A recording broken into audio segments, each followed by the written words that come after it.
నిరుద్యోగ యువతకు ఉద్యోగ అవకాశాలు కల్పించేలా ఆదిలాబాద్ ఎస్టీయూ భవనంలో టాస్క్ ఆధ్వర్యంలో నిర్వహించిన మెగా జాబ్ మేళాకు భారీ స్పందన వచ్చిందని జిల్లా కలెక్టర్ రాజశ్రీ షా తెలిపారు. 10వ తరగతి నుంచి పీజీ వరకు చదువుకున్న విద్యార్థులు భారీగా తరలివచ్చారు.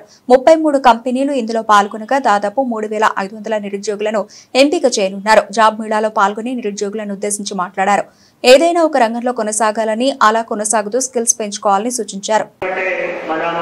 గత 10-15 రోజుల నుంచి జాబ్ మేళా పైన అవగాహన కానీ కన్వర్జెన్స్ కానీ ఇటువంటి కార్యక్రమం చేయడం జరిగింది.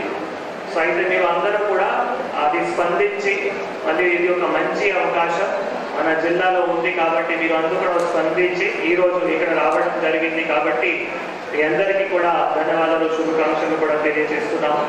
ఈరోజు ఇక్కడ మెగా జాబ్ మేళాలో నాతో పాటు పాల్గొన్న వాళ్ళకి కూడా ఇక్కడ అవకాశం ఉంది, ఇక్కడ ఉన్న వాళ్ళకి కూడా అవకాశం ఉంది, ఐటీఐ వాళ్ళకి కూడా అవకాశం ఉంది, గ్రాడ్యుయేట్ వాళ్ళకి కూడా అవకాశం ఉంది, చాలా అవకాశాలు ఉన్నాయి.